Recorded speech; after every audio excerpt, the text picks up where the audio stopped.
Hi there. Many others like you have asked us, what is the National Day of Prayer? You have a question, the Bible has the answer, and we can help you with it. The following is a visual presentation of the full article from our website. Visit the link below to learn even more. The National Day of Prayer is a day of religious observance in the United States of America in which people are called upon to pray for their country. The first official day of prayer in the U.S. was in 1775, when the Continental Congress called for the public to fast and pray for the leadership of the colonies. After that time, presidents periodically called the nation to pray during times of war or other hardships. In 1952, Conrad Hilton, the founder of Hilton Hotels, and Senator Frank Carlson of Kansas, encouraged by Billy Graham, initiated a bill calling for the president to designate one day a year as a National Day of Prayer.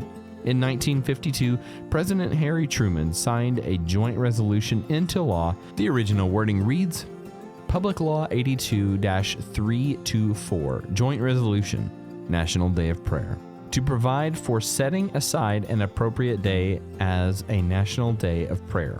Resolved by the Senate and House of Representatives of the United States of America and Congress assembled, that the President shall set aside and proclaim a suitable day each year, other than a Sunday, as a National Day of Prayer, on which the people of the United States may turn to God in prayer and meditation at churches, in groups, and as individuals.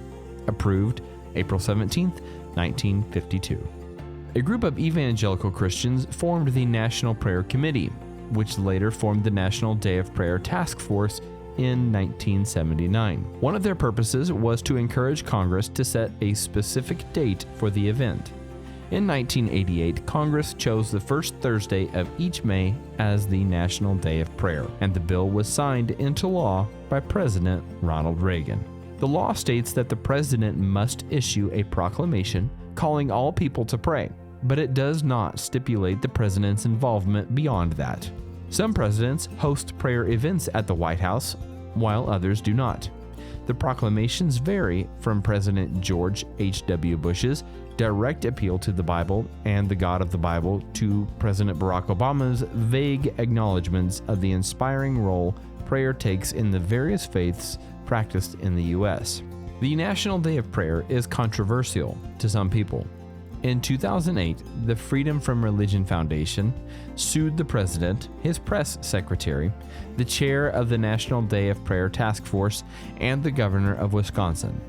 The FFRF claiming that the phrasing "turn to God in prayer at churches" in the 1952 law violated the First Amendment. Although the FFRF dropped the governor and task force from the suit, a U.S. district judge found the law unconstitutional and urged President Obama to forego the annual mandate.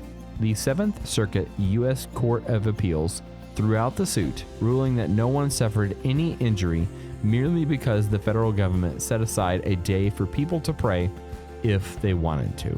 As early as 2003, the American Humanist Association has called for a National Day of Reason. They also believe the National Day of Prayer violates the First Amendment. Although local and state governments have observed the National Day of Reason, a resolution in the U.S. House of Representatives in 2015 apparently failed. A second resolution was filed in 2017.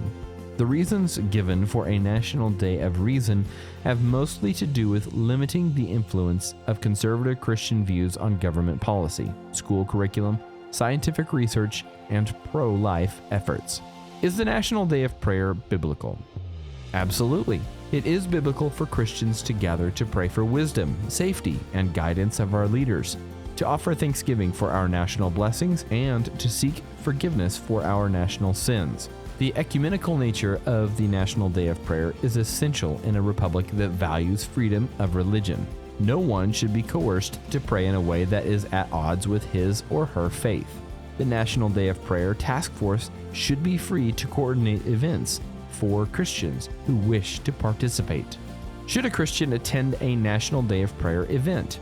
Personal discretion and a case-by-case evaluation are necessary, especially if the event is ecumenical. If Christian Muslim, Jewish, and Hindu prayers are offered side by side, then Christians should consider whether their attendance will give countenance to the belief that all religions are equal. Christians must weigh their support of the community against the impact ecumenism will have on their testimony of faith in Christ alone. In conclusion, we should be thankful that the United States has a National Day of Prayer and that the God of the Bible is so strongly represented.